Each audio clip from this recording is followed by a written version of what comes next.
Hello everyone, you are most welcome the navigator the history point. So आज के इस lecture में हम लोग डिस्कस करने जा रहे हैं रोटेशन। इसके पहले वाले लेक्चर में हम लोग डिस्कस किए थे रोटेशन के basis, concept, introduction of the rotation motion, types of motion. और इसके बाद हम लोग डिस्कस करने जा रहे हैं सेंटर ऑफ मास। क्या पढ़ेंगे इसमें? Centre of mass. Centre of mass various cross section, various body के लिए डिस्कस करने जा रहे हैं। अब जो आने वाले जो टॉपिक हैं वो सेंटर ऑफ मास है और मोमेंट ऑफ इनर्शिया। सो ये सब टॉपिक इम्पॉर्टेंट है, तो इससे रिलेटेड हम लोग समझते हैं centre of mass of various cross section. तो ये क्या है? Centre of mass various cross section. पहले हम लोग लिखते हैं, अगर कोई भी बॉडी सिमेट्रिक है तो उसका सेंटर ऑफ मास जहाँ पे एक्सिस इंटरसेक्ट करता है वहाँ पे आपका सेंटर ऑफ मास होता है। तो जनरली हम लोग अनसिमेट्रिक बॉडी के लिए सेंटर ऑफ मास निकालेंगे और उसका एक आध दो वेरियस क्रॉस सेक्शन के लिए डेरिवेशन करेंगे और उसके बाद क्वेश्चन। तो चलो अब डिस्कस करते हैं। पहले हम लोग लिखते हैं semi ring. Semi ring, semi ring का सेंटर ऑफ मास कहाँ पे लाई करेगा? अगर कोई रिंग दिया हो तो centre of mass x axis और वाई एक्सिस जहाँ पे इंटरसेक्ट करेगा वहाँ पे सेंटर ऑफ मास होगा इसका। बट हम लोग बात किसका कर रहे हैं? Semi ring. तो ये आपका सेमी रिंग। रेडियस कंसीडर कर रहे हैं। ये जो सेमी रिंग है इसका मास, इसका रेडियस आर है। इसका रेडियस कितना है? आर। इसका रेडियस आर है, तो इसका हम लोग सेंटर ऑफ मास निकालते हैं। तो एक दो क्वेश्चन हम लोग एक दो आपके जो भी क्रॉस सेक्शन है उनका हम लोग डेरिवेशन करते हैं, उसके बाद आप रिजल्ट लिख सकते हैं आप। तो चलो ठीक है। अगर सेमी रिंग है तो इसका मास कहाँ पे लाई करेगा? इसका मास कहाँ पे लाई करेगा? सरकमफ्रेंस पे। इसका मास जो लाई करेगा कहाँ पर होगा? सरकमफ्रेंस पर।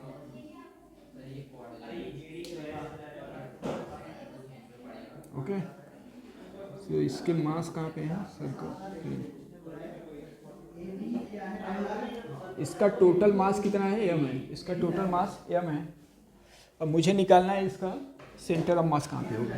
तो ऐसा करते हैं, यहाँ पे एक टर्म मैं यूज करूँगा लेमडा। लेमडा क्या है? मास पर यूनिट लेंथ है। लेमडा क्या है? मास पर यूनिट लेंथ। इसे बोलते हैं लेमडा को मास पर यूनिट लेंथ। मास पर यूनिट लेंथ। ओके, ये आपका लेमडा है। तो लेमडा 1D के लिए लेमडा यूज करते हैं, 2D के लिए सिग्मा, 3D के लिए रो यूज करते हैं। तो 1D है, लेंथ है इसमें। इसका मतलब क्या है?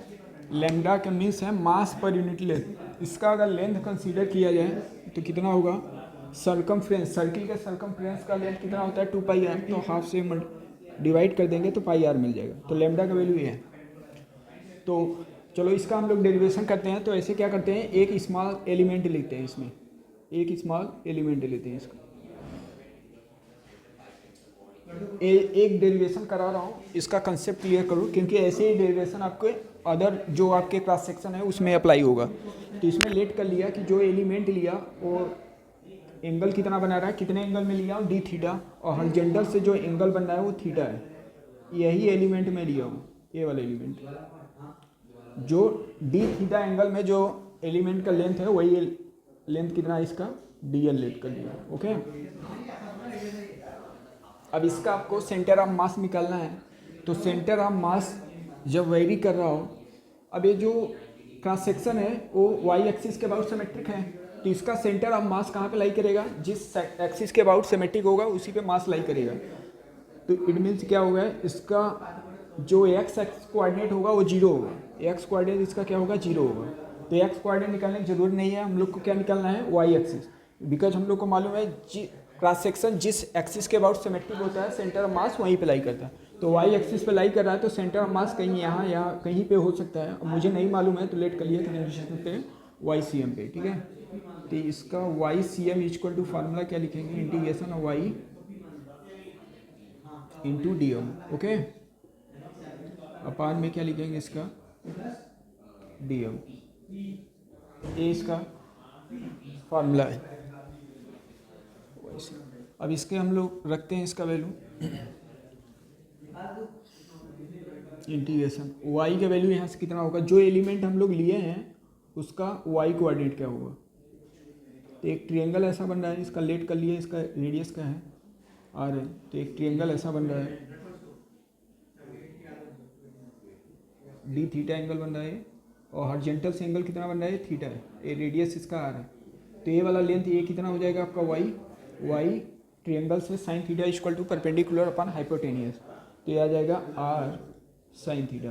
ओके, अब इसी का वैल्यू इसी में पुटअप करते हैं हम लोग, तो कितना आ जाएगा आपका वैल्यू, इंटीग्रेशन y का वैल्यू आ गया r sine theta into dm क्या होता है, इस स्मॉल एलिमेंट का आपको मास निकालना है। तो क्या करेंगे, कैसे लिखेंगे इसको,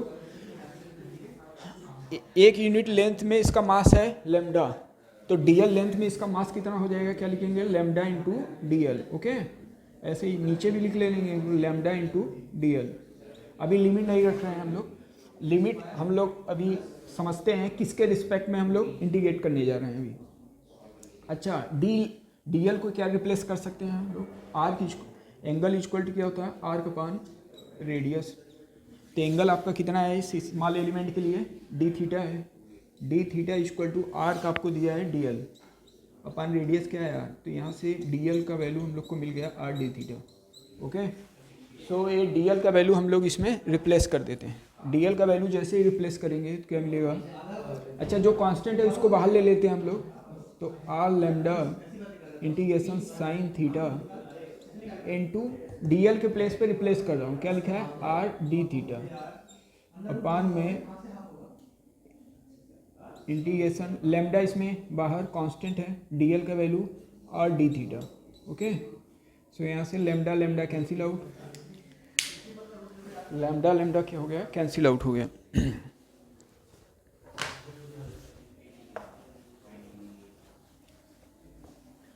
अब जो रिमेनिंग पार्ट मिल रहा है उसका हम लोग लिखते हैं y c m equal to क्या आएगा, अभी इसमें भी कांस्टेंट है कैपिटल आर, तो कैपिटल आर जब बाहर आया क्या मिला, और यहाँ से भी आर, तो आर आर एक कैंसिल आउट हो जाएगा बिकॉज ये कांस्टेंट है, तो R integration sine theta d theta upon में डी थीटा। अब यहाँ पे जो फंक्शन है किसमें है, थीटा में, एंगल में है, तो ये एंगल कहाँ से स्टार्ट हो रहा है, जीरो से स्टार्ट हो रहा है, तो लोअर लिमिट क्या हो जाएगा, जीरो इसका, और ये कहाँ तक जा सकता है, ये सर्कमफ्रेंस टोटल 180 डिग्री है, तो इसका वैल्यू क्या हो जाएगा 180 डिग्री। ओके, 180 या you can write pi also, pi. तो एंगल कहाँ से कहाँ लाई कर रहा है, 0 to पाई। अब इसमें वैल्यू हम लोग सॉल्व करते हैं इसका वैल्यू, तो r इंटीग्रेशन साइन का माइनस कॉस थीटा 0 to पाई अपान में डी थीटा की इंटीग्रेशन थीटा हो गया, लिमिट 0 से पाई, 0 to पाई। अब लिमिट इसमें ऑपरेट करते हैं, पहले अपर लिमिट रखते हैं, जो माइनस है इसको बाहर ले लेते हैं, minus R upper limit cos pi, minus से जो था बाहर ले लिया कॉस पाई, माइनस में कॉस 0 अपान में क्या लिखेंगे, upper limit pi minus 0। Okay, अब इसको जब सॉल्व करेंगे हम लोग, तो माइनस आर कॉस पाई की वैल्यू -1 और 0 माइनस अपान में पाई, तो क्या मिल गया -2 मल्टीप्लाई माइनस आर, तो वाई सी एम का वैल्यू हम लोग को मिल गया कितना, ये वाई सी एम आ गया 2r अपान पाई। तो सेमी रिंग का हम लोग को सेंटर ऑफ मास कहाँ पे मिला, बेस से 2r अपान पाई डिस्टेंस पर, तो इसका कोऑर्डिनेट क्या हो जाएगा 0, 2r अपान पाई। तो सेमी रिंग का जो सेंटर ऑफ मास होगा वो बेस से 2r अपान पाई पर। अगर आपसे टॉप से पूछ रहा है तो इसमें से r में से इसको सब्ट्रैक्ट कर देंगे, तो ये आपको सेंटर ऑफ मास मिल गया सेमी रिंग का। अब इसके बाद जितने भी क्रॉस सेक्शन है सबका रिजल्ट एक चार्ट बना रहा हूँ, उसी में रिप्लेस करेंगे सबको।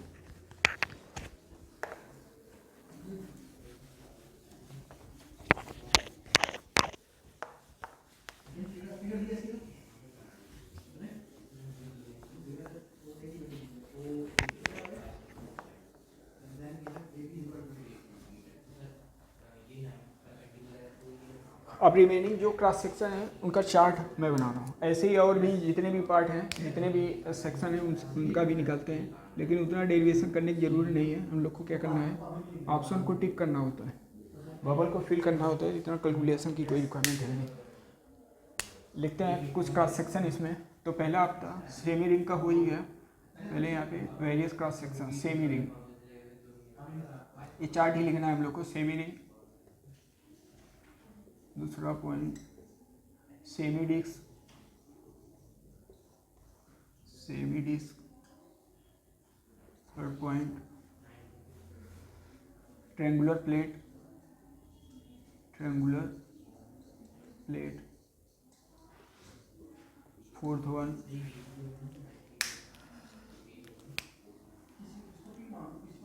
Hollow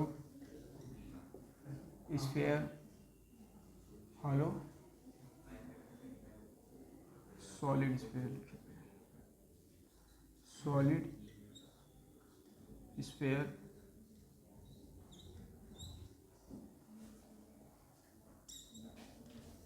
fifth one is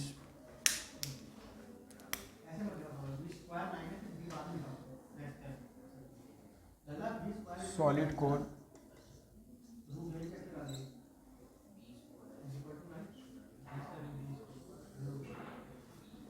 six one is the hollow sphere,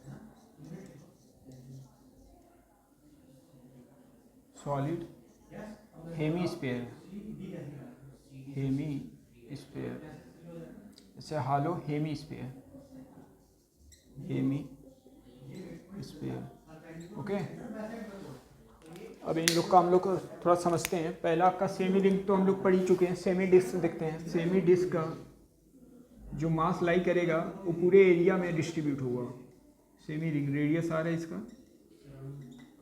और ये आपका वाई एक्सिस। तो इसका सेंटर ऑफ मास जो होगा बेस से लिख रहे हैं, जो भी डेटा लिख रहे हैं बेस से ही। सेंटर इसका ओरिजिन कंसीडर कर रहे हैं 0,0, 4r/3π। तो डिस्क का जो सेंटर ऑफ मास होता है बेस से 4r/3π। Triangular plate, triangular plate, okay, triangular plate. अगर इस प्लेट का हाइट h है, इस प्लेट का हाइट अगर h है, तो इसका सेंटर ऑफ मास कहाँ पे लाई करेगा, बेस से h/3। तो ये जो हाइट है इसका 0,0 एलेट कर लिया, इसका centre of mass coordinate 0,h/3। तो ट्रायंगल का सेंटर ऑफ मास बेस से h/3 पे होता है। ऐसे सॉलिड कोन, सॉलिड कोन भी है और सॉलिड है, कोन भी है और सॉलिड है। तो सॉलिड कोन का सेंटर ऑफ मास जो लाई करता है वो बेस से है। अगर इसका हाइट h है तो ऐसे केस में इसका सेंटर ऑफ मास h/4 पर लाई करता है, h/4 पर। सॉलिड कोन, हॉलो हेमीस्फीयर। अगर हॉलो हेमीस्फीयर है और सॉलिड हेमीस्फीयर का ये जो आपका ट्रायंगुलर प्लेट है, ये जो ट्रायंगुलर प्लेट का ये बताया गया है, और ये आपका सॉलिड कोन का है। और इसका लिखते हैं हम लोग hemi solid sphere, hemi solid sphere, hemi solid sphere, solid है। इसका जो सेंटर ऑफ मास लाई करेगा वो बेस से होता है, इसका कोऑर्डिनेट लिखते हैं 0,3r/8। ओके, बेस से कितने पे होता है, 3r/8 पर होता है। और हॉलो जो हेमीस्फीयर है उसका r/2 पे होता है। ये सॉलिड है, हॉलो के लिए होता है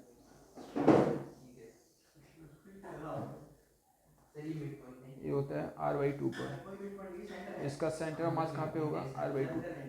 ओके, सो अब हम लोग जान चुके हैं जितने भी क्रॉस सेक्शन है, जितने भी बॉडी हैं, उन सब का centre of mass. Semi ring के लिए कितना आया था, 2r/π सेमी डिस्क के लिए जो आता है 4r/3 triangular disc triangular plate के लिए h/3, सॉलिड हेमी कोन के लिए जो आता है 3r/8, सॉलिड कोन h/4 और जो रिमेनिंग बचा हॉलो हेमीस्फीयर का r/2 पर। ओके, सो चलो अब इसके आगे हम लोग कुछ इस पर क्वेश्चन करते हैं।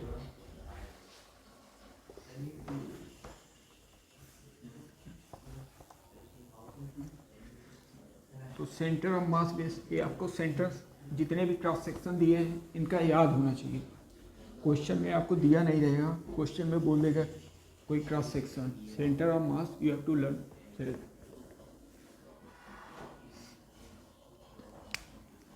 तो ये क्वेश्चन रिसीव करते हैं सेंटर ऑफ मास बेस पे ही है।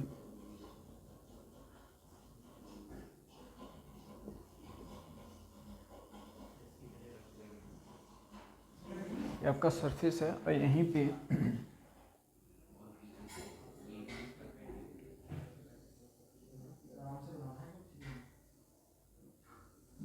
ये आपका सॉलिड हेमीस्फीयर दिया है, सॉलिड हेमीस्फीयर, इसका रेडियस है r और इसका मास है m।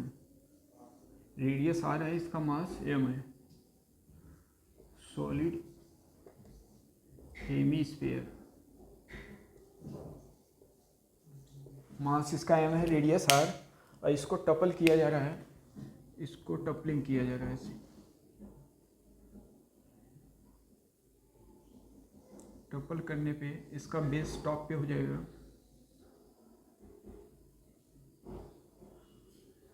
और टॉप इसका बेस पे हो जाएगा। मास m ही है, तो इसको टपल करने के लिए कितना वर्क का रिक्वायरमेंट होगा। तो वर्क डन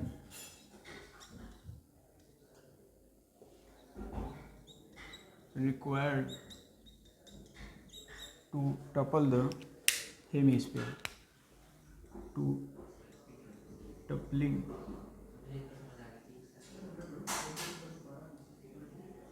the hemisphere।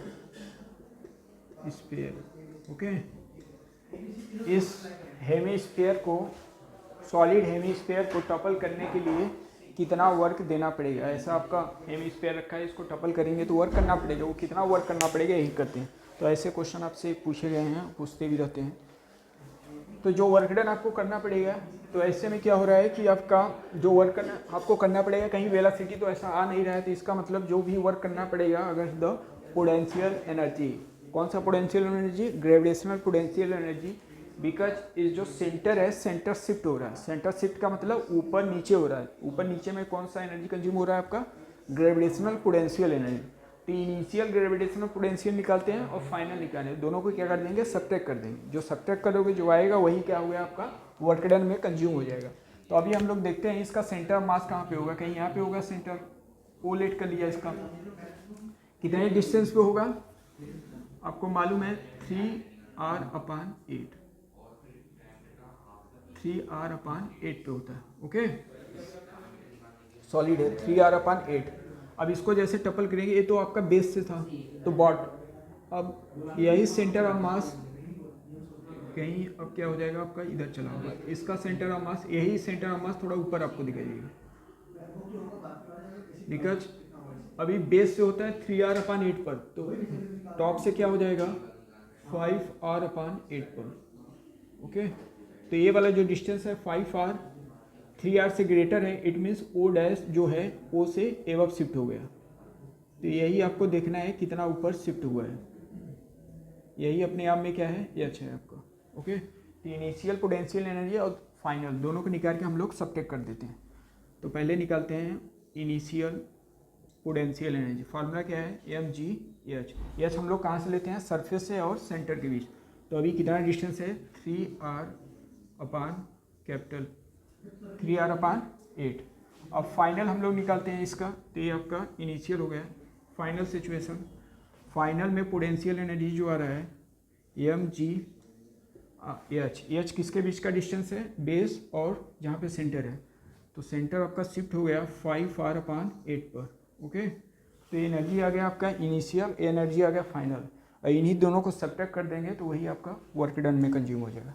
तो वर्क डन अब हम लोग निकालते हैं, तो वर्क डन इक्वल टू लिखते हैं final potential energy minus initial potential.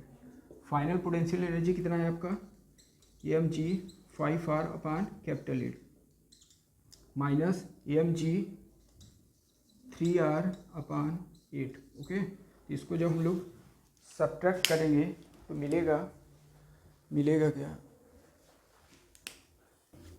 तो हम लोग को वर्क डन निकालना है। तो work done equal to final potential energy minus initial, तो दोनों को जब सब्ट्रैक्ट करेंगे तो वर्क डन इक्वल टू क्या मिल गया आपका mg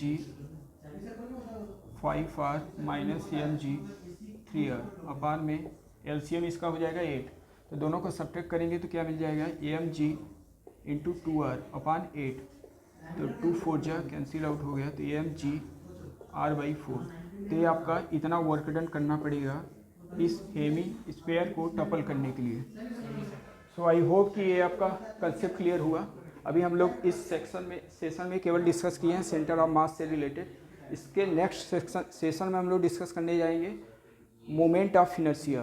ओके, तब तक के लिए धन्यवाद।